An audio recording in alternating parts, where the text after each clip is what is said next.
Welcome back, everyone, to another episode of the Posttopostpod podcast. With me, as always, is my co-host, Chris Ronan. And once again, we do want to thank Corona Premier for sponsoring the Posttopostpod podcast.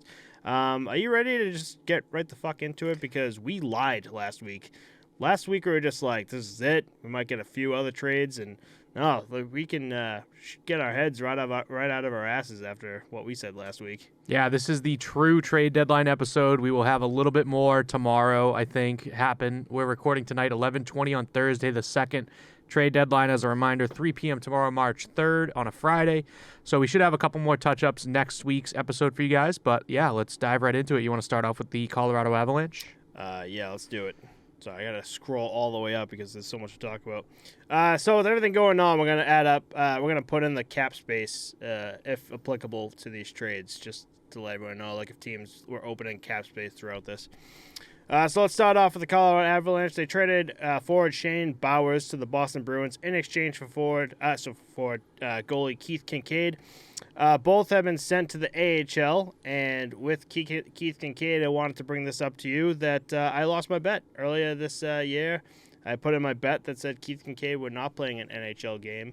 And then when this trade happened, I'm like, when we looked that up, and he played one game. So yeah, I think it was at the stretch where they were both goalies, Ullmark and Swayman, were a little bit in and out of the lineup. So he ended up getting in for a backup game. Yeah. But yeah, stinks to see he's getting sent back to the AHL. Good news for us though. This reminded us about our post to post picks. We're going to be bringing that back this episode for you guys. We'll have one for you guys to jump in on with us too. Yeah. But yeah, kind of like a little prospect for aging goalie. I'll say goalie, right. Yeah. But little AHL action. Hopefully Shane Bowers can get himself up in the lineup. You're going to see a handful of these throughout this, but we're going to throw them in there anyway. These are all in chronological order, too. This is like the oldest trades going into the newest ones. Yep. So by the end of this, we're going to be caught up, or to tonight's situation, we're going to be caught up. So, moving on, we got the New York Rangers. They traded Vitaly Kravtsov to the Vancouver Canucks in exchange for forward William Lockwood and a 2026 7th-round pick. Kravtsov has 3 goals and 3 assists in 28 games played. Lockwood mainly played for the Abbotsford Canucks this season, recording 12 goals and 6 assists in 26 games played. Trading Kravtsov here helped open up $875,000 in cap for the Rangers, which we know now is for the Patrick Kane situation. So, Vitaly Kravtsov, we talked about him earlier. How do you like him going to the Vancouver Canucks? Yeah, I hope this is a good move for him that'll get him into a lineup. I could see him doing middle 6 minutes for this Vancouver Canucks team. They could definitely use a guy like him. It didn't seem like he was going to get his shot with the New York Rangers because of how set their lineup was, and even when we get into it later on, how really set they are now. So I think at the end of the day, this is a good change of pace for Vitaly Kravtsov, even though it's to a team that's not as good as the New York Rangers are. No, I think he's going to get the ice time that I think he wants with the Vancouver Canucks, like a team that's kind of resetting themselves. So might see a better-looking Vitaly Kravtsov, possibly. Yeah, I think he had a point. So we're recording on Thursday. The Vancouver Canucks are currently playing. I think he's already got a point with the Vancouver Canucks, so things are kind of looking up for him. Yeah, exactly. All right, so moving on, we're going to kind of go through these. The Nashville Predators traded forward Nino Niederreiter to the Winnipeg Jets in exchange for a 2024 second-round pick. Niederreiter has 18 goals and 10 assists this season. This opened up $8 million or $4 million AAV per season for the Predators. So Predators looking to open up some cap space here. I like this Nino. What am I trying to say here? I love Nino Niederreiter. I think he's just a great player, all-around guy. I think Winnipeg Jets are. I think they stole from the Nashville Predators here. For the Nashville Predators trying to open up cap space, I think he's gonna sit real well with the Jets here. Yeah, I think it really is about the price point. They got Nino Niederreiter in the offseason. I thought this was going to be really good for the Predators. They definitely came out of the gates slow this season and just kind of became a middling team that, honestly, us and anyone else has not really had much to say about this team outside of Roman Josi, who had his career year last year and kind of just, middle of the pack this season. But yeah, seeing him leave, not even a full season in with the Preds was a little surprising to me, but you're getting a 2024 second-round pick, so I guess that's okay, but I mean, a guy like him, I feel like, is more useful in your lineup than sold as a pick. Yeah, but I don't know. Good for the Jets. Good for the Jets. Good solid pickup for them. So I mean, we're like a little more than halfway through the season here, so hopefully he can help pick up the pace for the Nashville Predators right now. Yeah, 3/4 of the way through the season now. We got about 60 games under each of these teams' belts. Yeah. Moving on, we got the Montreal Canadiens. They traded forward Yevgeny Dadonov to the Dallas Stars in exchange for forward Denis Gurianov. Dadonov has 5 goals and 14 assists this season. Gurianov has 2 goals and 7 assists. Dadonov with a $5 million cap and Gurianov with a $2.9 million cap opens up $2 million in cap space for the Canadiens. So again, Canadiens try to open up something here, and God knows they fucking need it. This is crazy to me. This is Dadonov's 5th team, and I feel like, he only really had one bad season with the Senators where he only put 20 points in. I mean, he's only got 18 with the Canadiens in almost as many games, but like the Canadiens and the Senators aren't exactly the best teams in the world. You know what I mean? Yep. He played really well with the Panthers, and I mean, maybe they sold high on him and got out early, like reading the tea leaves a little bit. 65, 70, and 47 points in 3 years he played for them, but 5th team in almost, as many years, so that's kind of nuts to me. Mm-hmm. Yeah, I mean, I don't know. I think the Canadiens got no, what I'm trying to say, Dallas Stars really picked up a great player with Dadonov too. Yeah, and he was the one that got hung up in that Vegas trade too, saying he wasn't going over to LA, I believe was the team. Oh yeah, that's right, on his no trade clause last season. So this could have been his 6th team potentially. You know? Yeah, holy shit. But I do think a great move for the Stars, who's looking to make a push to get over the the fringe line of the middle of the pack in the West. Mm-hmm. And Dallas Stars can't fucking do it. They've really shown they're a great team. Their goalie Jake Ottinger has been unbelievable this season, and we just don't talk about him. I do want to I actually wrote it down this time. I do want to kind of do a little breakdown on him next episode, so just to see where he's at, because we're looking at the stats for goalies, especially like Linus Ullmark is just like up there in stats and everything, and Jake Ottinger's right there with the whole pack, so we never talk about him. So wait for that next episode, but we're going to keep moving on to these trades here because we got about 50 more to go through. St. Louis Blues traded forward Ivan Barbashev to the Vegas Golden Knights in exchange for forward Zach Dean. Barbashev has 10 goals and 19 assists. Dean, drafted in 2021, 30th overall by Vegas, has 24 goals and 27 assists for the Olympiques in the Quebec Major Junior Hockey League. Barbashev opens up a $2.2 million cap for the Blues here. So at least some cap space for the Blues. And actually, looking at Dean here, I think he's going to be a solid little guy to let kind of mature down in like the AHL, ECHL, whatever, and maybe bring him up. So I think he's going to be like a future type of player. And Barbashev, as we all know, is going to be just a good addition to the Vegas Golden Knights. Yeah, definitely a guy that needed some new scenery. He was in the race for the Green Jacket this year, almost leading the league in plus minus for, not on the good side. And I think this came shortly after Craig Berube's comments the other day, so maybe he was signaling him out and really looking at who needs to go from this roster. And maybe also the cap space that this opens up is pretty damn good. Mm-hmm. Getting Dean into the system too, I think will be good for the Blues, who are looking to the future. The Vegas Golden Knights now have a great forward slot in here, new scenery. I think he'll do well here. He'll turn the season around. And we also have some other news about the Vegas Golden Knights that, this is a good addition to make them a contender, I think. Oh, yeah, 100%. We'll be talking about that a little later on. But let's keep moving here. So the Chicago Blackhawks traded defenseman Jack Johnson to the Colorado Avalanche in exchange for defenseman Andreas Englund. Jack Johnson opens up a $950,000 cap for the Blackhawks, and Andreas Englund has 3 assists in 36 games played. England, an okay defenseman. I think this is more so cap space opening for the Blackhawks, who are in dire need to pick up a few good players, maybe some more trade bait, or maybe something to just get them through the rest of the season and for figure out off-season moves and draft picks, Yeah, this was kind of crazy, too. Another guy that, left the Colorado Avalanche after they, won their Stanley Cup. Won the Cup with them, went over to the Blackhawks, 58 games there. Get this, minus 25. He's also in the race for the Green Jacket. But back with his former team, hopefully can give them a little lift, back in a familiar locker room, and we'll see. Bottom pair deep, probably. Yeah, most likely. All right, so let's get it. We have like maybe 5 of these. This is a big one. This is one of the big ones that you guys heard about by the time this episode drops, like earlier last week. So the San Jose Sharks traded for Timo Meier for Timur Ibragimov. I think that's how you say it. Defenseman Scott Harrington, defenseman Santeri Hataka, goalie Zachary Edmond, and a 2024 fifth-round pick to the New Jersey Devils in exchange for forward Fabian Zetterlund, forward Andreas Johnson, defenseman Shakir Mukhamadullin. Oh, I think I got that right.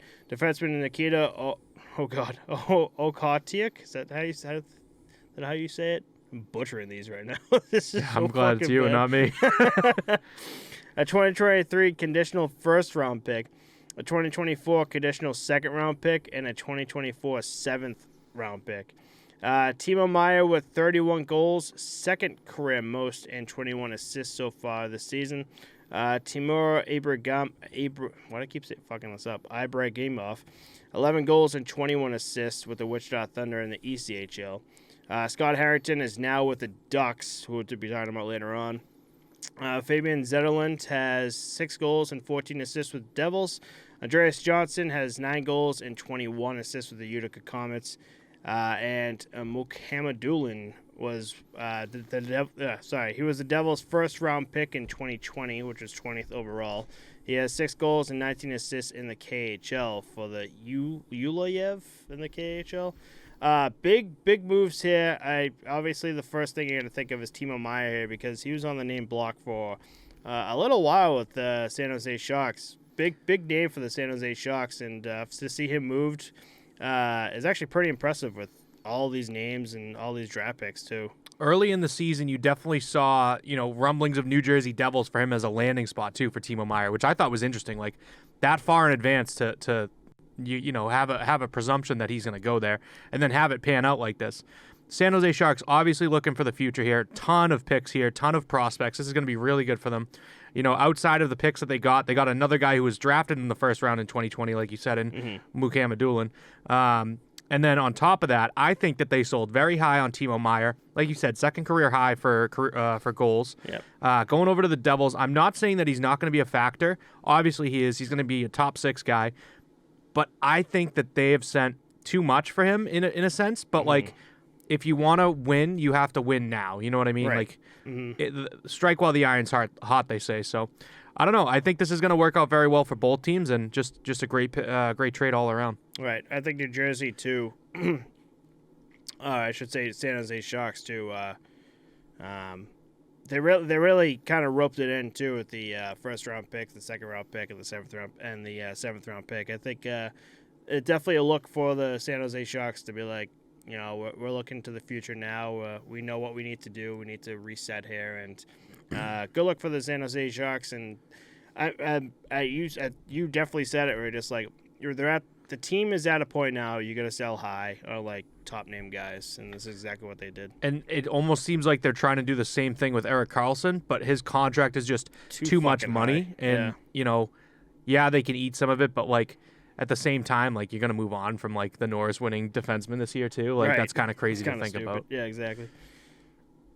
All right, so moving on from that, we got the Nashville Predators. They traded forward Tanner Jeannot to the Tampa Bay Lightning in exchange for defenseman Cal Foote, a conditional 2025 first-round pick, a 2024 second-round pick, and a 2023 third, fourth, and fifth-round picks.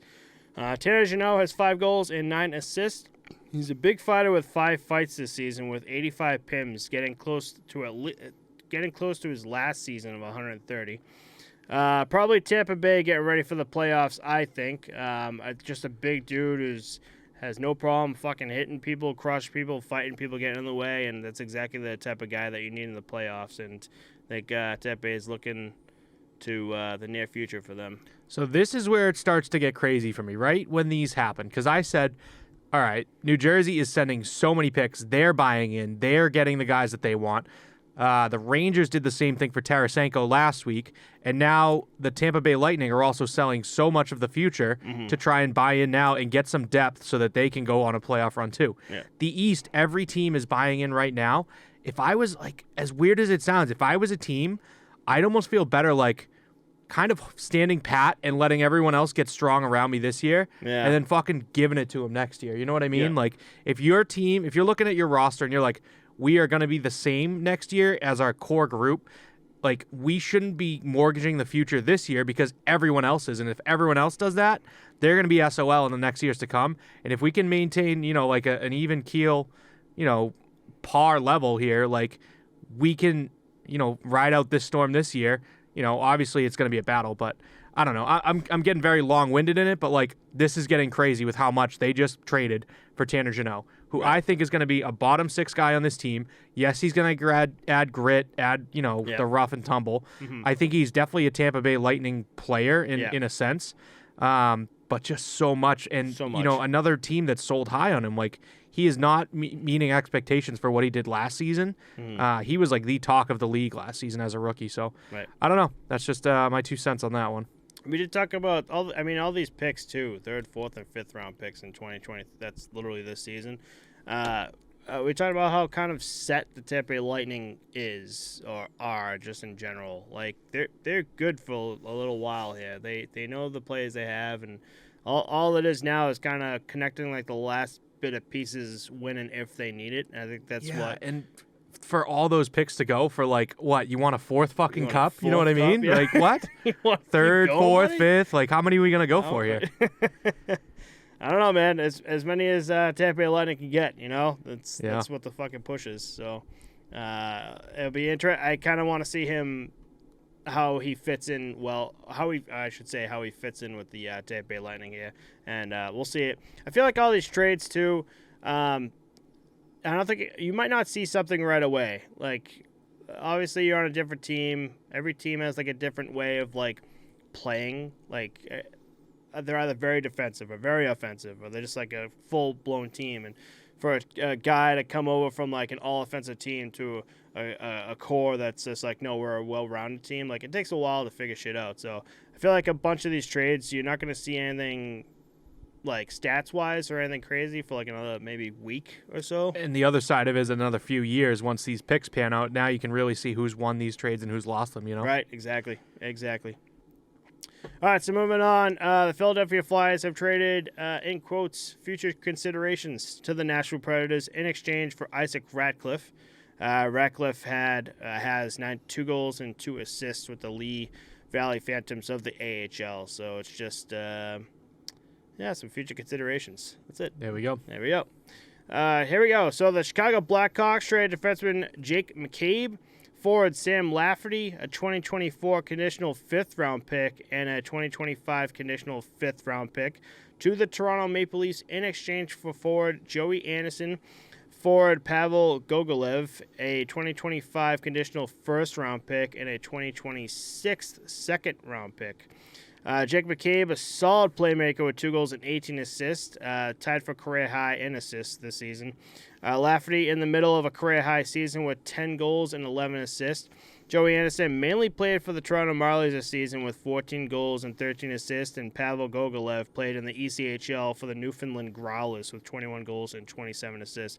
So, I mean, all these players are just like either assist machines, goal machines, or goal and assist machines. So you're either looking like Chicago Blackhawks here too. You're either looking at the future or you're looking for now in this trade. That's what I'm seeing. Yeah, I mean, they traded away 2 prospects in a way. You know what I mean? Jake McCabe, I guess, is in the roster and active, but and then you traded up your picks in 2024 and 2025 to a 1st and a 2nd in the following 2 years, 25 and 26. So you've sold a little bit of of what you have right now for picks down the line and an extra player in there too. Or a trade up in forwards, a defense for forward, whatever. Jesus Christ, I'm butchering it. No, you're good. I definitely sensed, like, especially the whole Patrick Kane situation, I definitely sensed the maybe like a slap in the face of the Chicago Blackhawks organization. We're just like, all right, our top guy who we drafted number 1 overall wants the fuck out of here. Like, well, I think it's more the sense of like, listen, like, we're rebuilding. I don't want to do that. I'm all set. I want to go keep winning, and exactly. You need to respect that as a team in a way, Right. They held out a little bit too long, so like it became a little bit disrespectful, you know what I mean? Right. But But yeah, I mean, and then we're gonna get to it later on. It just kept the dominoes kept falling too. So exactly, they're definitely in full rebuild mode now. Mm-hmm. Well, speaking of rebuild here, the Vancouver Canucks, they traded defenseman Riley Stillman to the Buffalo Sabres in exchange for forward Josh Bloom. Stillman is a defenseman that can lay hits and drop the gloves when needed, and Josh Bloom has 19 goals and 23 assists for the North Bay Battalion of the OHL. Big move here for Vancouver Canucks. Again, Josh Bloom to the Vancouver Canucks here. I think, again, another team looking for the future here, looking for a rebuild, and Riley Stillman with the Buffalo Sabres is going to be a good little fill in here, especially with, like, talking about the Buffalo Sabres, we're talking about, like the young guys here. And the young guys, like the new group of guys, are just, like, they don't fight. It's more skill and everything, and this is where Riley Stillman comes in, where you get that guy with the grit and everything to help back up, like, your top guys. Yeah. You know, and I think Buffalo Sabres might be looking into the future here with whatever they can muster up for the playoffs, but still a good player to get just in general for their team. Yeah, exactly. I'll give you a little break here. I'll start rifling some of these off for you. Okay. The Edmonton Oilers have traded forward Jesse Puljujarvi to the Carolina Hurricanes in exchange for the rights of unsigned draft pick forward Patrick Pistola. Puljujarvi has 5 goals and 9 assists this season, and Pistola has 15 goals and 23 assists in the Finnish Elite League for the Jukurit Mikkeli. He was the Hurricanes' third-round pick in 2019. Finally seeing some movement on Puljujarvi. He's been a name that's been tossed around. Hasn't really, stood out too much on that first line with McDavid and Draisaitl, but how the hell could you with those two guys on your line? Right, exactly. It just seemed like there seemed to be some kind of like divide between them in a sense, but not really, I feel like they keep things close to the vest there. But yeah, all that just for, a big prospect, I guess. Right. Hopefully he turns into something, though. Finnish Elite League's no joke, so hopefully something. Great pickup for the Carolina Hurricanes, too. Puljujarvi is just an all-around just great player as well. If the Bruins, I still say if the Bruins weren't doing whatever the fuck the Bruins are doing this season, Carolina Hurricanes, I mean, they still are, but holy shit, like their team just in general is a huge fucking threat. Like they're gonna be a scary team come the playoffs.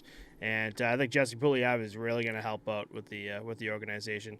And then yet again with Pustola here with the Edmonton Oilers here. I mean, they don't really need to look into the future, but it's a good little pickup for them. That guy that they can have and like kind of let bloom and figure shit out. Yeah, I think he'll make his way into the lineup too, because everyone's going to bump up with Puljujarvi out. You know what I mean? Yeah. And then I also think Puljujarvi is a great fill-in for Max Pacioretty, who's done for the season with his Achilles again. So I think that's really the only thing the Hurricanes needed to replace in this trade deadline. Yeah. The Anaheim Ducks traded the rights to an unsigned draft pick as well, defenseman Henry Thrun to the San Jose Sharks in exchange for a 2024 third-round pick. Thrun currently plays for Harvard University with 5 goals and 21 assists, and he was drafted in the 4th round in 2019. Mm-hmm. Pretty good assist numbers for a defenseman. Yeah, I was just thinking that too. As I was looking at his stats, like, ooh, wow, that's pretty good. I mean, yet again, two teams looking just in the future, looking at a rebuild here, so nothing too crazy to talk about here. I think the biggest pickup here, I think, would be the 2024 third-round pick. I think picks right now for both these teams are like gold, Yep. The Washington Capitals also traded forward Marcus Johansson to the Minnesota Wild in exchange for a 2024 third-round pick. Johansson having a comeback season with 13 goals and 15 assists so far. This opened up $1.1 million in cap space for the Capitals. Good move for the Caps. They're out on this season, I think. Yeah, unfortunately. But Minnesota Wild ain't. So, I don't know. I feel like this could have been like a 1-for-1, maybe. I like Marcus Johansson, but I think he's definitely like in the same spot. No, maybe not. What, like in the Wild roster, like when you put him in there? Yeah. Yeah, I think so. I know what you mean. Yeah, I think he could be that middle 6 forward, Yeah. He'll slot in pretty nice. Mm-hmm. And it's crazy to think when you say 13 goals, 15 assists that like, he fits in the middle. But like when you have like guys like Kirill Kaprizov and that whole fucking first line, you're like, oh, okay, yeah. There's a lot of opportunity in Minnesota to work with the guys around you too, I think, Mm-hmm, exactly. The Toronto Maple Leafs have traded defenseman Rasmus Sandin to the Washington Capitals in exchange for defenseman Eric Gustafsson and a 2023 first-round pick. Sandin, who's a playmaker, has 4 goals and 16 assists this season. Gustafsson, who's also a playmaker, has 7 goals and 31 assists this season, which is a second career high so far. First round pick for the Toronto Maple Leafs is fucking, that's insane to think This about. year, too. For this that's year, nice. too. That's wild. For a team that's doing really well just in general this season to like grab another like first round pick, that's really good for the Toronto Maple Leafs here. And the upgrade from Sandin to Gustafsson I think is going to be huge. And like I said, Capitals out on this season. They're going to use that Yep, they're gonna use that pick this year. Sorry, Jesus, I got real confused with the wording there. But yeah, I think this is clear signs of the times, you know. Mm-hmm, exactly. I'm gonna move on to the Toronto Maple Leafs here because we just talked about them. Forward Pierre Engvall to the New York Islanders in exchange for a 2024 third-round pick. Engvall has 12 goals and 9 assists, and this opens up a $2.25 million in cap for Toronto. So yet again, Toronto have already making some moves here, open up some cap, moving Pierre Engvall here to the Islanders, who I think he'll fit in well with the Islanders. Islanders are just doing really well this year. I think they might be looking for a few more pieces to the puzzle. I don't know if Engvall's going to be that guy, but 12 goals and 9 assists is still a good player to grab there. So yeah, bottom six, maybe depth, maybe looking at getting out of the middle and getting into the playoffs there. Yep, exactly. The Vancouver Canucks traded defenseman Luke Schenn over to the Maple Leafs as well in exchange for a 2023 third-round pick.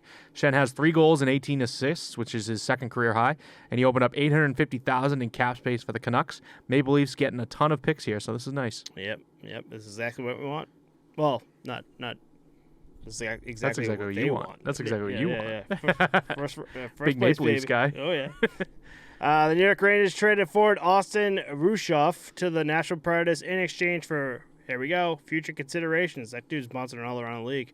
Austin has 2 goals and 9 assists with the Hartford Wolfpack of the AHL. So some future considerations.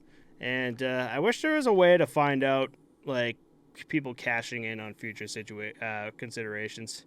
Yeah, to see what they actually turn into. I think it basically just is, a good relationship with the team, the other team. So you have a good trade partner at the end of the day.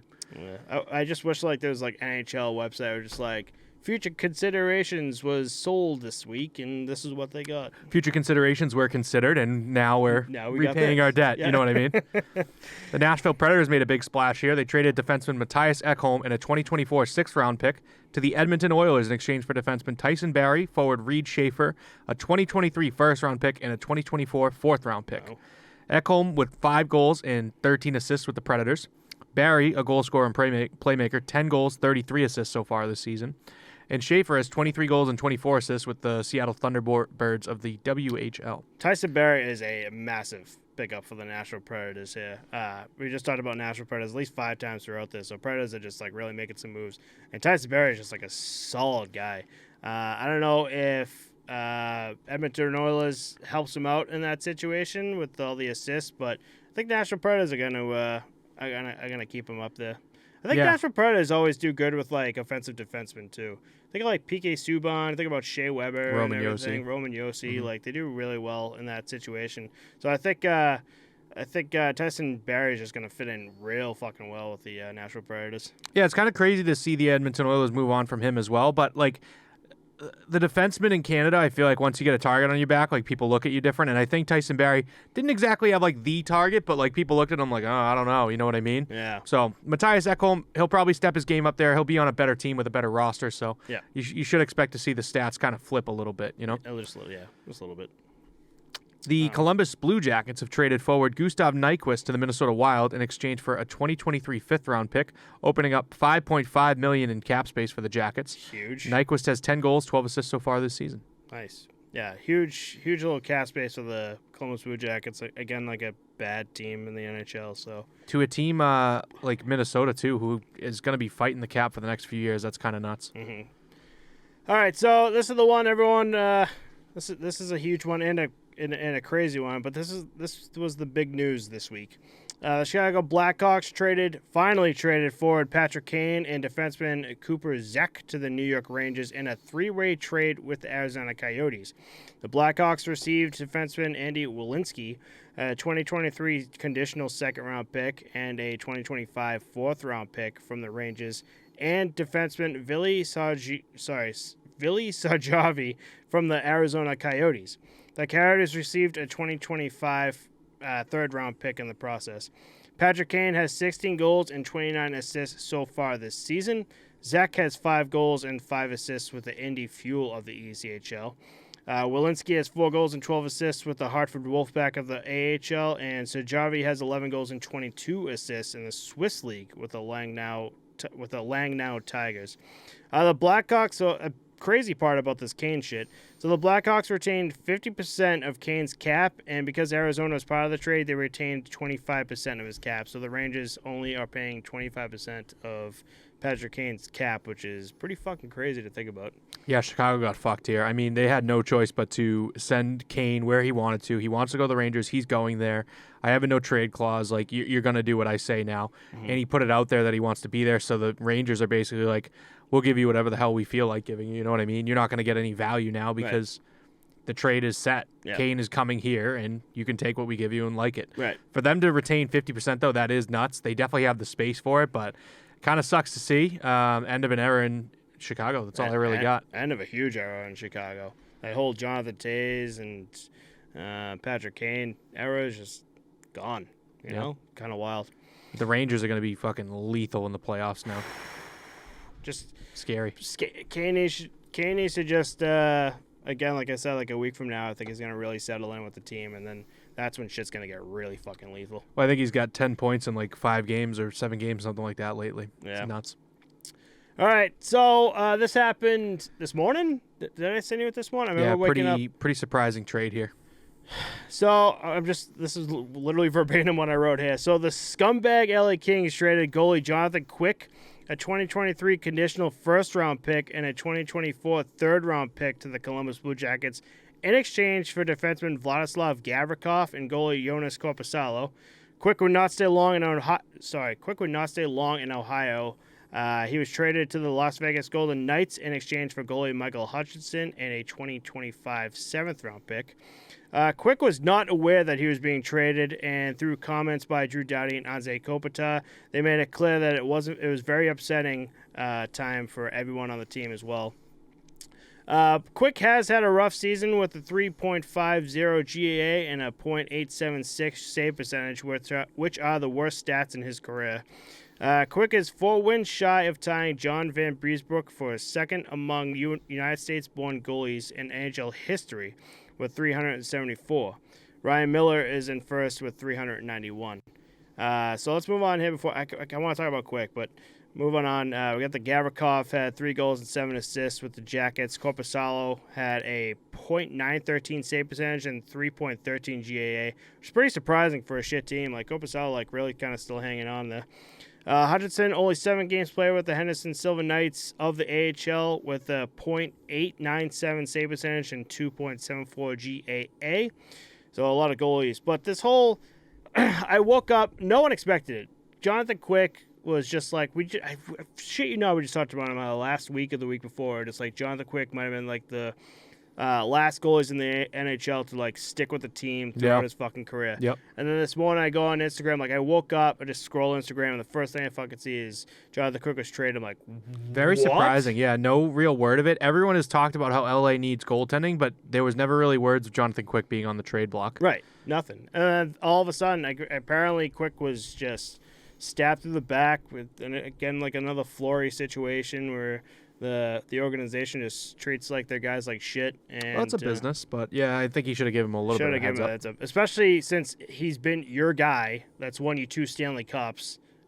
You should have at least treated him with some kind of respect for how long he's been with the organization. Be like, hey, listen, bring him into the office. Be like, hey, listen, we're thinking about training you, this and this. But out of fucking nowhere, just hey, listen, skedaddle.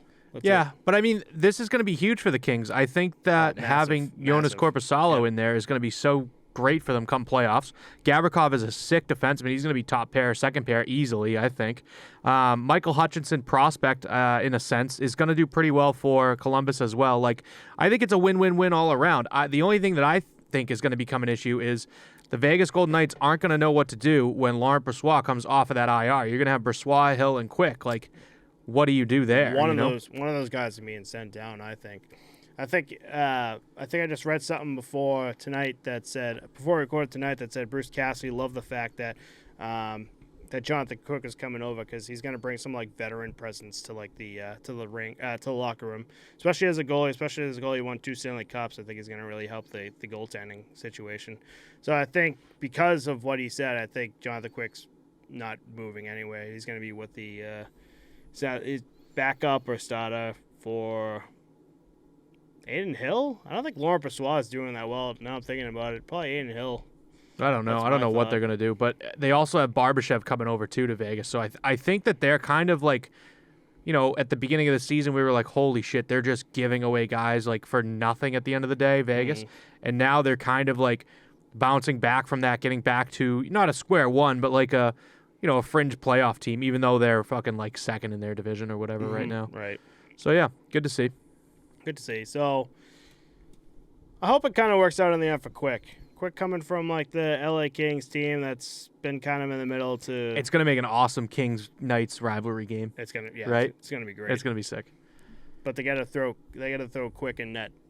Yeah, they're definitely gonna do it. Oh yeah, that one's circled on his calendar right now. 100%. Circled on my calendar right now. All right, moving on from the whole debacle, the Colorado Avalanche have acquired forward Lars Eller from the Washington Capitals in exchange for a 2025 second-round pick. The Capitals will also be retaining 31% of Eller's salary. What a number. Yeah, right. Eller has 7 goals and 9 assists this season so far. This opened up $3.5 million in cap space for Colorado. Colorado finally putting their fingers in the little trade deadline here, but got a little cap space for them. I think with the talent that the Colorado Avalanche, they might be looking to the offseason to make some signs here. So that's my thought with the Colorado Avalanche. I like Lars Eller too. I do too. I think he's going to slot in well. You also have Jack Johnson on D, so they did get a couple moves here, but not too much that you want to shake up with this team. They're starting to get their wheels turning. They're getting some wins under their belt and bouncing the season back from, kind of like a mediocre season for them, I'd say. Yeah. But yeah, good to see him into this team, I think. And again, Capitals getting some picks in. Yep. Moving on, we got the Carolina Hurricanes yet again. They have acquired defenseman Shane Gostisbehere from the Arizona Coyotes in exchange for a 2026 third-round pick. This opens up $4.5 million in cap for Arizona, which is great for them. Gostisbehere has 10 goals and 21 assists so far this season.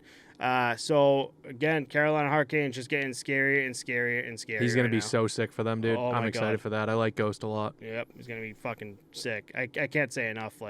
This trade is going to be really fucking good for the Carolina Hurricanes, and they're going to be scary as shit come playoffs. 10 goals and 21 assists for the Arizona Coyotes, too. That's great. Now he's going to be playing for the Hurricanes. Think about what he's going to do there with the offensive firepower that team has. Right. Can you imagine the boost, too? You're going from, a shit-ass team to, the Carolina Hurricanes. Oh, damn. Okay. The Vancouver Canucks have acquired defenseman Phil Peronic and a 2023 fourth-round pick from the Red Wings in exchange for a conditional first in 2023, a second round in 2023, and Peronic has 9 goals and 29 assists this season. 29 assists. Damn. Yeah, good presence for the Canucks. Good pick for the Canucks, yeah. Yep. Moving on, we got the Ottawa Senators. They have acquired defenseman Jacob Chychrun from the Arizona Coyotes in exchange for a conditional first-round pick in 2023, a conditional second-round pick in 2024, and a second-round pick in 2026. Chychrun has 7 goals and 21 assists, which is second most in his career so far this season. He's been another name on that fucking trading block list that people have just kind of been waiting to see where the hell he lands up. And it's cool to see that it lands in Ottawa Senators. Ottawa, again, we talked about him earlier this season, middle of the season. They are a team looking for a few more pieces to their puzzle to complete their puzzle, and I think Chychrun's going to really help them out here. Yeah, I think that they were really the only one willing to pay a price like this. It's kind of like a womp-womp trade. I feel like it could have been a lot more. It could have been a lot cooler, more of a splash. But he goes to Ottawa, which is great for him. It's a great market, good team. They're young. They're growing. So I think he had an interview with them, too. He's got a lot of family there. But for him to go for a conditional first, conditional second, and a second round in 26, that's huge. That's exactly what the Coyotes need right now. Yeah. And I think it's a win-win on both sides. Oh, 100%. 100% with you. So the LA Kings going to bring them up again. They acquired goalie Eric Portillo from the Buffalo Sabres in exchange for a 2023 third-round pick. Portillo currently plays for University of Michigan with a .908 save percentage and a 3.01 GAA. So, again, LA Kings looking for goalies. Maybe another goalie to look Throw him in the mill. And fucking whatever. So moving on, the Vegas Golden Knights have acquired forward Teddy Bluger from the Pittsburgh Penguins in exchange for defenseman Peter Deliberator. Is that how you say it? Yeah. And a third round pick in 2024.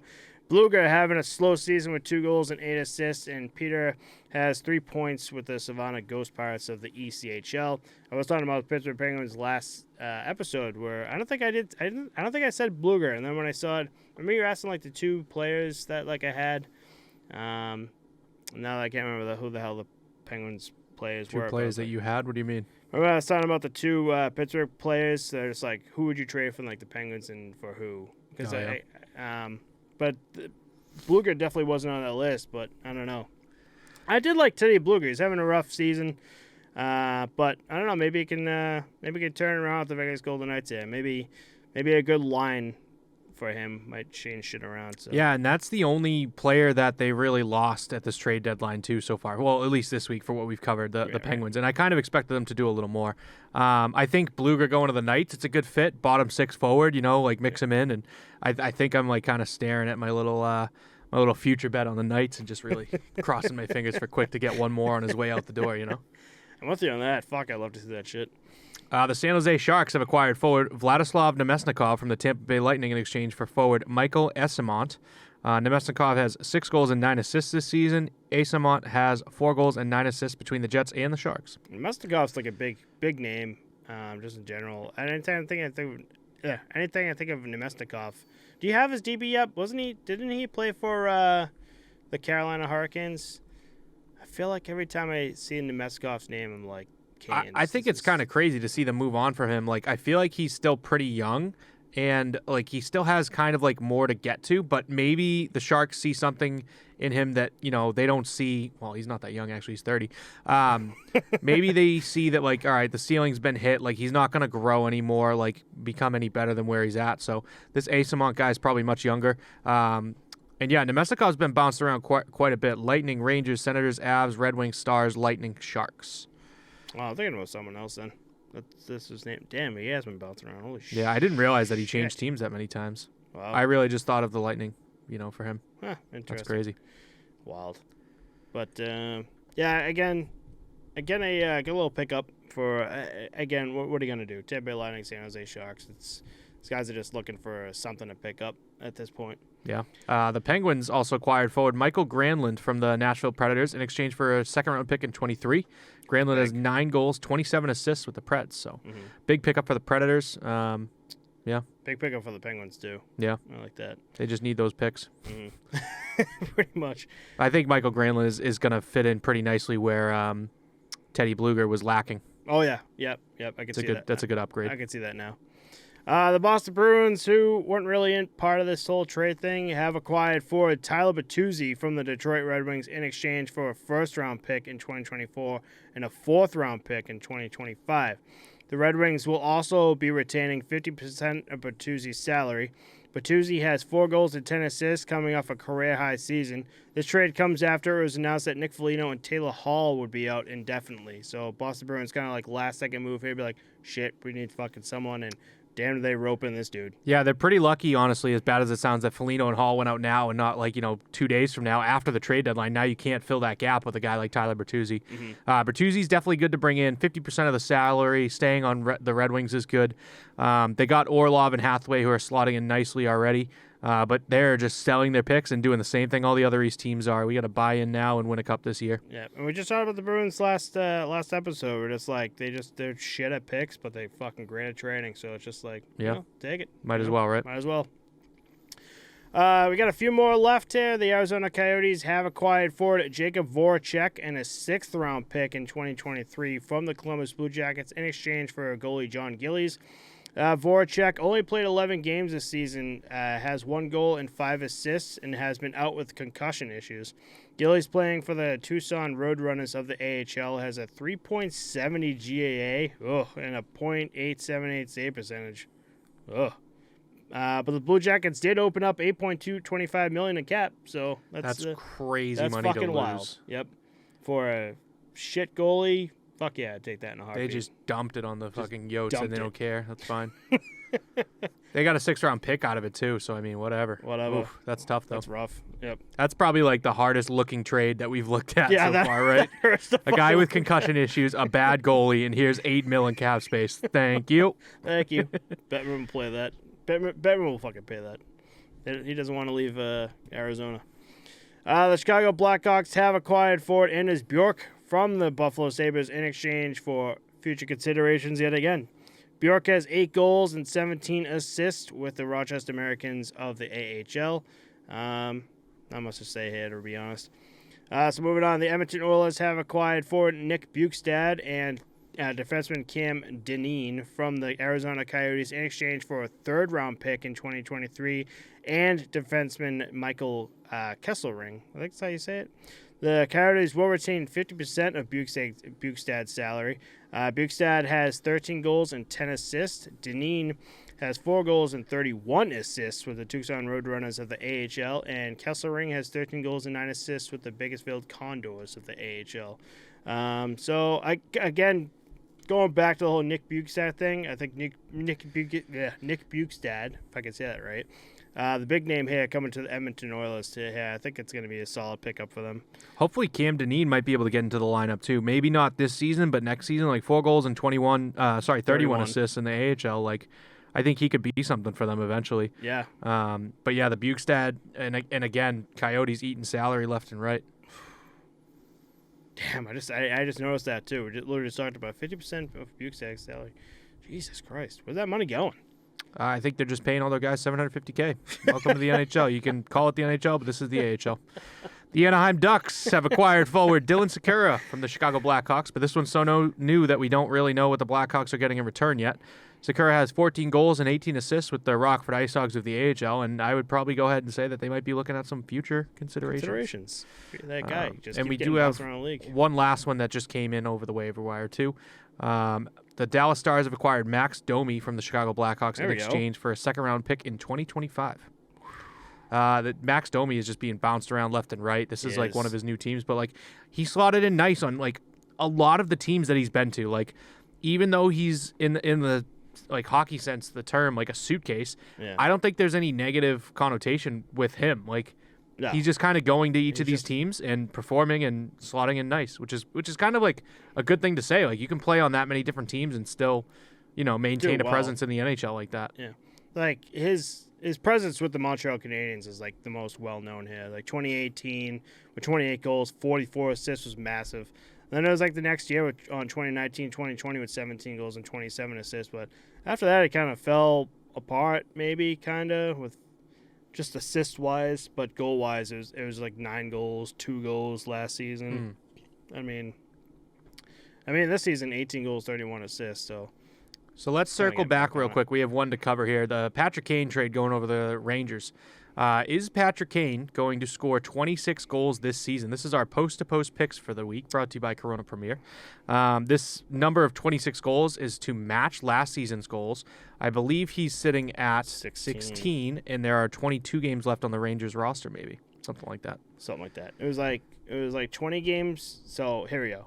So we'll break this down for everyone here. So it's like 20 games left for the New York Rangers here. He's got 16 goals so far this season, and 26 was the goals that he had last season. So I was like, can he get 10 goals in 20 games? And I say, yeah. He can. All right, you going with yes? I am yes. Certainly thinking that he's not going to be able to get do it. I think that the time constraint is too much, and I don't know how much, where they're going to slot him in, honestly. You know what I mean? Like, obviously he's going to be one of the top guys, but Daily Faceoff had him on second line. Second line seems kind of right to me. Is probably, who is it, Zibanejad and Kreider maybe? I think so. And then Panarin, Tarasenko on top line, and one other guy probably. I forget. But yeah, that's what we're looking at now. Are you ready to get into the signings? Because we have a few of those to cover. That's all the trades for this week. Obviously, a couple more to touch up next week. Trade deadline 3 p.m. tomorrow. Finishing up, yeah. As of now, it's 12 a.m., so we got exactly 13 hours 15 hours. Nice math. Well, that's what happens when you do midnight math. 15 hours to trade deadline. There we go. So here we go. The Washington Capitals have signed defenseman Nick Jensen to a 3-year deal worth $12.15 million. That's a $4.05 million AAV. Nice. The Red Wings have signed defenseman Jake Wallman to a 3-year deal worth $10.2 million. That's $3.4 million AAV. So that seems to be about the number for that second pair D guy. You know what I mean? Yeah, Wallman's been a great defenseman for the Red Wings here. I do really like the signing. I think it's a good steal for them too. $3.4 million. Mm-hmm. Good price. Yep. We have two massive ones to cover right here. I'm just going to hit them both back to back. The Red Wings have locked their captain up forward Dylan Larkin to an 8-year deal worth $69.6969 million, $8.7 million AAV. Oof. And the Boston Bruins have signed forward David Pastrnak to an 8-year deal worth $90 million, $11.25 million AAV. Bobby girl getting that fucking money, baby. Yeah. Mm-hmm. I was talking to my team this week about David Pastrnak, and I was like, honestly, dude, like looking at the roster and like everything, like where the team's trending, if he hasn't signed yet, I was saying literally last week, like he can go to the open market right now and go for $11.5 million. And I didn't think the Bruins were gonna whip the wallet out and keep him here, and they did. They got him for $11.25 for the next 8 years, so 8 more years of pasta dinner every night. I think it's great. It's the best thing the Bruins have done in a long time. For such a somehow cheap-ass organization that somehow ropes in these great players for, 2 times less than what they're worth? That's not them being cheap, though. That's them taking a team-friendly deal and, right. Bergeron and Marchand. Mm-hmm. It's just crazy. But hell of a sign here for David Pastrnak. Yeah, big. Big sign. I want to go back to Dylan Larkin here. So he just signed this deal, and then the Bruins picked up fucking blanking on his name. Bertuzzi here, and he came out like literally like as it happened. I guess him and Bertuzzi like really good friends like for a long time. Yeah, they played a lot of their career together too. He was like really beside himself after that trade. So it's just like you get like a deal like this where you're just happy as shit, and then all of a sudden your buddy just kind of leaves. You're like, oh, fuck. Good on Detroit, though, locking their captain up. You definitely need Dylan Larkin in that locker room. He's the future, Transition the team as well as you need to, but, you got to center around someone. I think Dylan Larkin's a great guy to do it with. Right, exactly. St. Louis Blues have signed forward Sammy Bly to a 1-year deal worth $1 million, so he's sticking around again. Yeah. And the San Jose Sharks, 2 small ones here. San Jose Sharks signed defenseman Derek Pouliot to a 1-year deal worth $750K. And the Senators signed goalie Dylan Ferguson to a 1-year deal worth $750K. Dylan Ferguson, I remember him, was it New York Rangers? He filled in like a few times, I believe, and he looked really good, but he's going to be one of those goalies that just like bounces up and down. I can't see him as a backup or just anyone that's really sitting on the bench unless like he really starts to prove himself. But as bad as the Senators are this season, they got a decent tandem for the future too. So maybe he'll grow and develop in the AHL and sell him high. Mad Sogard has been fucking unreal for them. I feel like Ottawa Senators always seems to have like these goalies that just like do really out of nowhere well, for like a season or two and then fucking fade into the sunset. Yep. So hopefully they get one that can stick around. But we're probably about an hour in on that recording button, right, Matt? Oh, God, yeah. And we are ready to start the episode. Because we usually have a couple trades, couple signs we cover, and then we get right into it. So, all right, you guys Billy, ready? Start the intro, Billy. There we go. And cut. Welcome back. All right, so this move has to be the wildest thing I've ever seen on the ice. Minnesota's Kirill Kaprizov cuts the tongues of his skates off. I just wonder why. That like sounds painful to me. Like I just picture lace bite, but like at the center of your shin. Like that's just nuts. I think he like sands it down. He's got to, yeah. But like it looked like you could see like the white plastic in there or whatever it is. And I feel like when you're skating, the tongue gives that push back on your skate when you flex your ankle forward, and that's part of how you're getting so much, power out of your stride. And to see him do that and like the speed that he gets, it's kind of nuts. I don't understand what did it, and it'd be nice to see someone get an interview with him and figure out, why he does that. You know what the craziest part about this too? It's gonna be like the rich kids with like gear that's like I'm gonna try it. And then they hate it and throw it away. Yeah, and they hate it, throw away the new Bowers, and then hang it up behind them for their podcast. We'll take them. I do have a couple touch-ups on Buffalo, too. This was a couple interesting facts.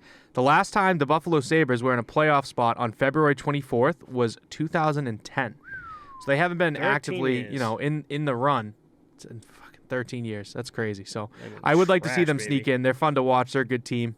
That's all I got. Cage the Rage, baby. It's the future.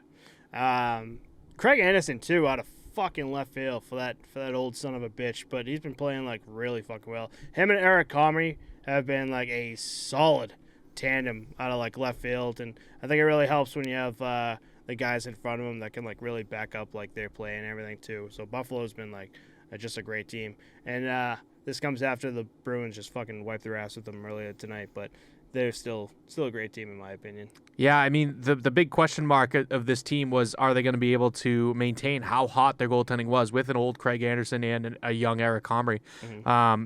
I wouldn't say that they maintained, but they're decent. You know what I mean? They've kept the ship afloat. Yeah. Craig Anderson became the oldest goalie in NHL history to stop 50-plus shots in a regular season game at 41 years and 279 days old, too. Oh, man. A lot of work for the old man. I'm trying to think who's oh no, I'm thinking of a no, fuck it. I'm thinking about a Montreal Canadiens player, but wasn't a goalie. That was just my thought. He like left. I don't know. Fuck it. Okay. The Pittsburgh Penguins have placed forward Kasperi Kapanen on waivers this week, and he was quickly claimed by the St. Louis Blues. Good pickup. I do have one little Crosby snippet too. This is probably all we're going to have this week, but he became the 14th player in NHL history, Sidney Crosby, to have 13 70-plus point seasons. So that's an elite club there. Kasperi Kapanen going to waivers too was kind of nuts, and seeing him get picked up so early for the Blues, definitely cool to see. I don't know. The problem with these waivers too is just like almost all the time, like when you put them on waivers, like the teams are just trying to send them down to the AHL because they're trying to figure out the roster. And the unfortunate part with something like this, I guarantee you they're just trying to get them down to the AHL and kind of sneak them in there. Yeah. And the Blues are just like, nah, we'll take them. That's exactly why it works, though. You know what I mean? That keeps the league honest in a way. Right. But it's just kind of weird for them to bring this guy in who's kind of been struggling in an NHL lineup after moving on from a guy that's, not doing so well for yourself in Barbashev. So I don't know. We'll see what he does and where he goes. I think Kapanen's a hell of a player, and it sucks to see him out of the Penguins organization. I would have liked to see him in the future. I think the Penguins organization this year, just in general, has been having a rough fucking time. Yeah. Like, if you watch, like, any of their games, like, I was – at some points, you're just, like, staring at the screen like, what are you doing? Like, This isn't the Penguins, like, team that I'm used to watching. Like, why is there 3 guys on, like, one dude? And why is there just, like – Columbus Blue Jackets player just standing right in front of Chris and Jarry, like, unopposed, like we're gonna put like that really sad music over the background of you talking there, just a Penguins fan just crying about it. Like, I'm sorry, don't you have like 1 million cups thanks to Crosby? Like, it's gonna happen. It's gonna happen eventually. Another team that played with the waiver wire this week, the Maple Leafs placed defenseman Jordy Ben on waivers. Kind of surprising to me, but I haven't heard his name in a little bit, so it kind of makes sense. Mm-hmm. And then let's go back to St. Louis real quick, too. Robert Thomas had a response to his coach's Craig Berube's comments about the team's lack of passion. He says, quote, "I've been a part of this team for a long time. What he said couldn't be further from the truth. I know everyone in that room cares." So it's good to see him step up and have something to say. Like, they need a leader in that room, and I think Robert Thomas and Jordan Kyrou are going to have to take the reins a little bit. Yep, 100%. I actually really love this, just from, like, a team perspective or just a player perspective where it's like it really shows like, and to the fans just in general, be like, hey, listen, like, no, this isn't how we actually feel in the locker room. Yeah, like, this is a team situation. Craig Berube can say whatever he wants, but as a team, we know what the truth is. Yeah, someone had to answer for it. GM, player, someone had to step up and say something. So it's good. Did you see this local legend? Oh, yes, a young Florida Panthers fan getting his 15 seconds of fame on the Jumbotron by chugging a 20-ounce bottle of Coke. Instagram ruined these new generations, huh? No, it's on Instagram. He's watching his dad at home. He's like, yeah, slamming beers, watching the Panthers game and whipping a beer off the TV. He's like, let's go. This dude's wishing it was a Corona premiere. But the way he was doing it, was he shirtless?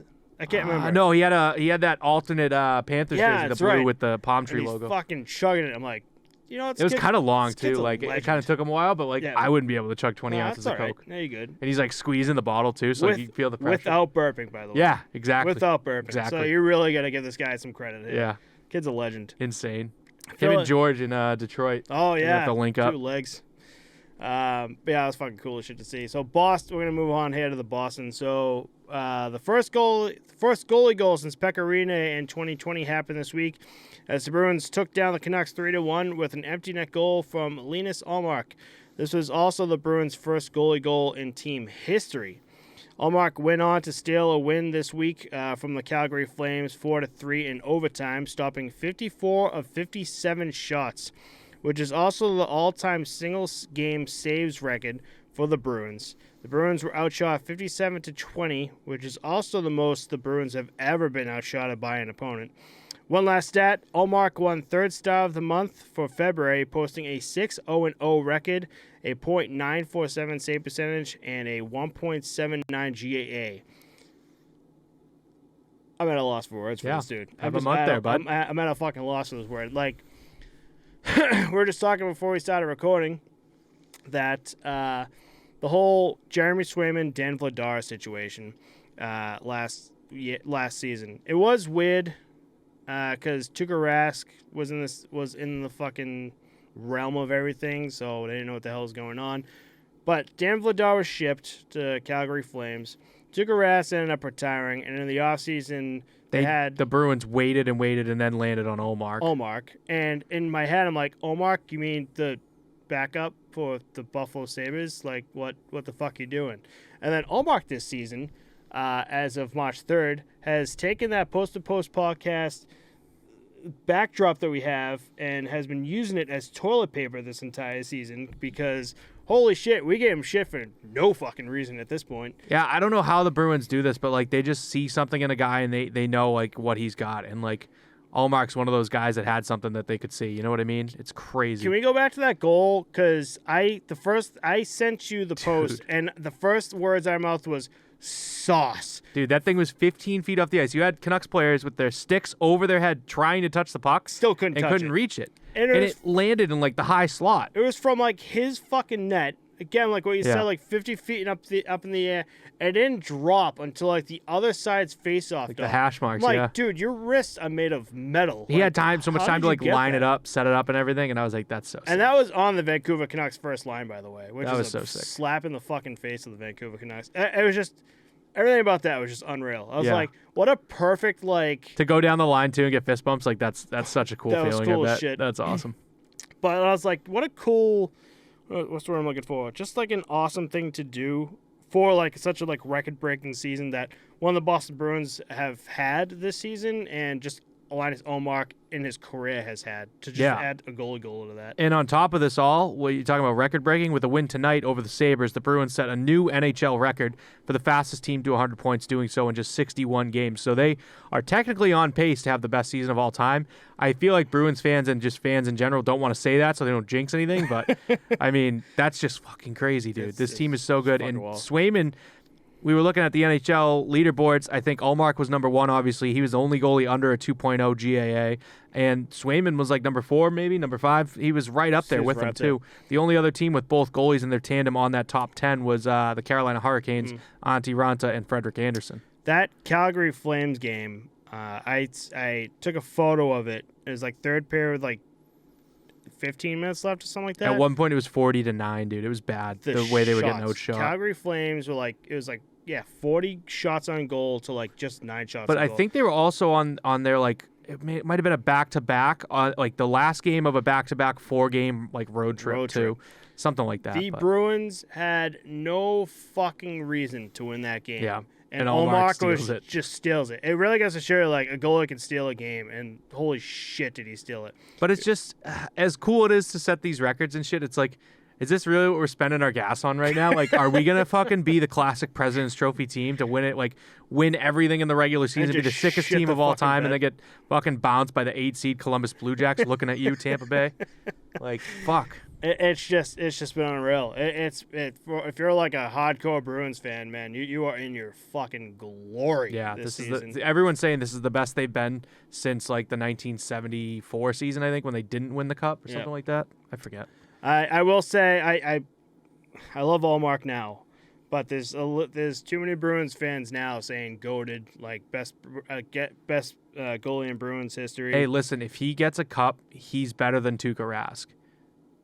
And if Tuukka Rask doesn't have a cup. Yeah, you're right. And if he does... Oh, yeah, Tuukka Rask has a cup. On the bench. And if he does get it, who's a better goalie than him in Bruins history? I would say Tim Thomas, personally. But it was really just that one season for him, don't you think? Yeah. So I don't know. We'll see. Yeah, it's been a wild ride. It really has. I can't even. All right, let's move on. Yeah, I'm going to touch on one more goalie here real quick. We'll stick to the Anaheim Ducks for two little tidbits. John Gibson is the first goalie since the 1955-56 season to have 3+ games with 50+ saves in a single month. So he's doing what Craig Anderson and Allmark are doing, but 3 times and probably losing too. And this week, when you're on a shit team. This week, the Ducks claimed a defenseman for him to hopefully block a couple shots. Scott Harrington off of waivers from the New Jersey Devils, so picking up some, little side piece from a good team in the Devils. I do want to see Gibby move. I want to see Gibson move to a better team. 15 hours left? I don't think it's happening. I think the Ducks are just like, we need you. We fucking need you right now. Please don't leave us. We might do something in the offseason, but you can't leave us right now. We did have a number retirement too. Patrick Marleau, local legend, retired his number in San Jose this week. Joe Thornton was a little cut up about it, very emotional. Mm-hmm. Nice to see his number go up to the rafter, a guy that definitely deserves it. One of the league's Iron Men. Absolute legend when the San Jose Sharks were like fucking top tier type of team, Yeah. So for the San Jose Sharks fans, definitely a one of those guys that you definitely have the jersey for. You definitely have memories of watching as a kid. That's how long he's been with the organization. So Good for him. And what am I trying to? Where are we right now? Oh, so we got some more news with the Anaheim Ducks here. So this week. I got that already. Oh, sorry, my bad. So let's move on here to the Edmonton Oilers versus the Colorado Avalanche. Milan Lucic and Curtis McDermott, two of the league's toughest heavyweights, went at it the other day, and Lucic showed everyone he's still got it. That old bastard. And dude, imagine getting hit by like Lucic's fist. Yeah, I'm good. I'm not even going to think about that. A lot of the guys this week we're talking about with, oh, God, who got injured on the Bruins, for fuck's sakes. I'm so tired right now. This is ridiculous. Taylor Hall and Foligno being out. Yep. So they were talking about with him being out, like Foligno being out, like who can you bring in for like a little bit of grit to the team? Like imagine bringing Lucic back. For just get the boys back together. Bergeron, Marchand, Lucic. Like, dude, that would be so sick. Go on a fucking run. Oh, my God. I would be going nuts. But you know how you can like have like your own goal song? Yeah. It'd be like, the boys are back in town. Dude, yeah, for sure. For sure. Yep. The Bruins, I don't think are doing that, though. A few teams are. I think there's maybe like 5 or 6 of them. But, like, I think the Bruins are one team that just keep that one song. Yeah. But yeah, Lucic and McDermott going at it. That was a big heavyweight tilt. Definitely cool to see Lucic in his age still fucking has it. Mm-hmm. Curtis McDermott, big name. I think what everyone's really waiting on is Lucic versus Reeves. Oh God, yeah. Right? Yeah. Yep. I don't know if Lucic. I liked Reeves Delorier last season. Those were some good fights. Now they're teammates. Fuck yeah. Yep. I don't know. We could they could still have those practice little scrums. Oh yeah, a little dust up in practice when they miss playoffs. I don't know if Lucic knows this, but like he's still like a Boston legend. Like anytime you bring up Lucic, who's like he was the fucking king of the North End. He's just an Italian stallion, dude. Italian stallion. And he can fucking gas a beer, no problem. It takes him like 8 seconds. It's gone. I wonder if he's gonna be one of those guys that just like he'll like retire and be like, I'm moving to Boston. Maybe, yeah. I mean, it's a pretty hot spot destination for guys to retire to. So. Yeah, people love it. Chara did it. I don't know why. This fucking weather sucks. Actually, it's been pretty light winter this year, but moving on. Moving on. So moving on from that, the Nashville Predators GM David Poile is retiring at the end of the season, and Barry Trotz will be taking over his role. Poile has been the GM of the team since their creation in 1998. Trotz was also the team's first head coach and held that position until the end of 2014 when he was not brought back. Barry Trotz is a legend just like in general. He's one of like I would say one of the top coaches like the league's seen. Ever had, yeah, I would say so. Maybe like top 10, top 20. Yep. Definitely in that realm. And I think he's well deserving. I love seeing this. I think it's well deserving for Barry Trotz, who's been with an organization for so long, to get that GM role. Yeah, and I think like a familiar face like that, he knows the organization, knows the people, close with Poile, and Poile can kind of guide him a little bit into it. I did like him a lot when he was like on NHL Network here and there. He's got a lot of good insight on the league. Mm-hmm. Just like a big hockey mind, and it's good to see him get a GM job. So yeah. I guess I'll leave it at that. Yeah. So congratulations to Barry Trotz, and congratulations to a good retirement for Poile here too. So I do have a little breakdown for us, too. Detroit at Ottawa this week. Detroit was actually at Ottawa back-to-back 2 nights in a row. So they're in the Ottawa Senators Arena, and it just did not go well for them. Back-to-back losses. They're now on a 3-game losing streak, and they got leapfrogged by the Senators, pushing them down to the 7th seed in the division. So any hopes of a playoff run is kind of going away pretty quickly with this team. Brady Tkachuk in the first game of the back-to-back skated over the Red Wings bench at the end of the second, asking the entire team, quote, "Who wants it? None of you can handle it." And pretty big move, bold by the captain, but the fact that there was no movement at all by the Red Wings players to shut him up, like, it's a big question mark for this team. Like, I'm like, no one gives a fuck about that? You're just going to let him fucking do that? You know, right. I don't know. Someone needs to step up and do something, no? Yeah, I'm with you on that. Right? Like, someone needs to... At a certain point, you know? At a certain point, yeah. And then I also saw this, so another clip from the game that was kind of funny to watch, but, like, also the opposite side of what I just said. Detroit defenseman Moritz Seider, who's 6'4", and Senators forward Alex DeBrincat, who's 5'8", one of the shortest players in the league, going at it, battling for a puck, and Seider's kind of, like, on top of him, like, pushing down because DeBrincat has a puck underneath him, and he's literally, like, giving him cross-checks and shit. So DeBrincat gets fed up, and he starts giving Seider some, like, gloved jersey jabs straight to the jaw, and Seider just completely stops what he's doing, eats them, and just, like, looks at the ref with his hands out, like, is this okay? This? Like, is this allowed now? Yep. So, I mean, that's a little bit of a good sign for Detroit, like, the toughness of it all, but, like, I don't know, dude. You got to have a little grit, little grime. Like, you just got pumped 2 games in a row, too. Like, fuck. Yeah. That was like when you're like the older cousin and like your little cousin who's just like 5. Yeah, you got the reach. Thinks one of these. Yeah, just thinks like he's the shit and just tries like to swing at you and you're like, all right, buddy. Yeah, exactly. Knock you out right now. But yeah, I mean, tough look for the Red Wings. Yeah, exactly. All but around. I don't know. They're in the middle of figuring shit out. And again, remember I was talking about throughout the whole trade thing where just like they're bringing in these teams are bringing in these guys that can fight. They got grit. And teams fucking need that.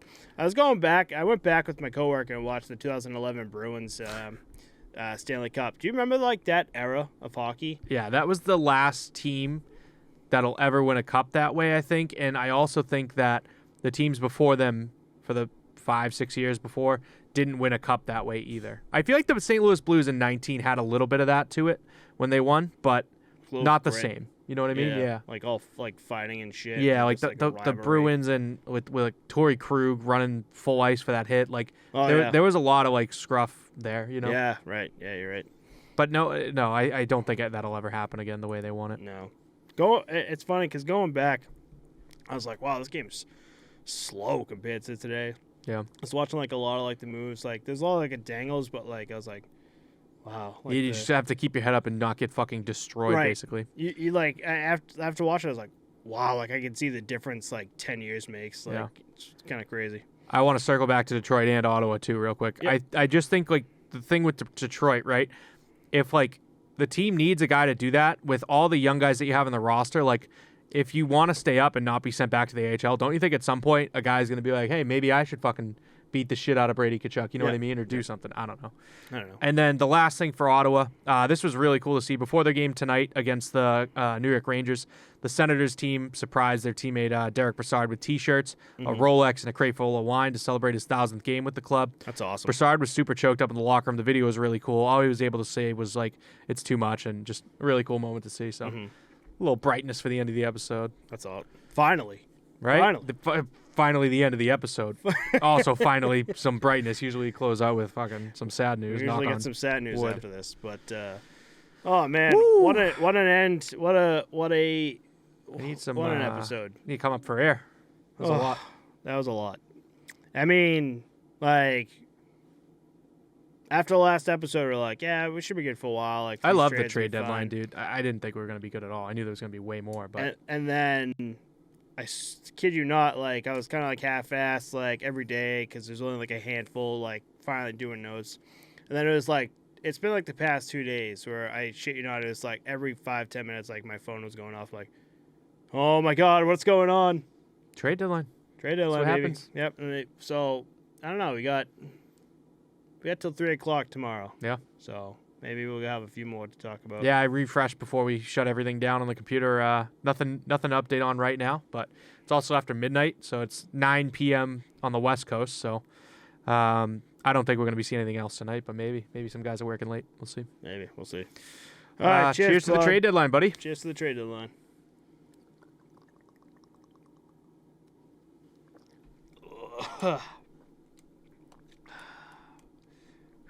Okay. That's a wrap, baby. It's a wrap, baby. I'll call us out. Thanks, everyone, for listening. If there's anything you want to see us cover next episode, let us know. Our links are in the description. Check us out at posttopostpod.com. Thank you very much to Corona Premier, and we'll see you all next week. Bye, guys. Peace.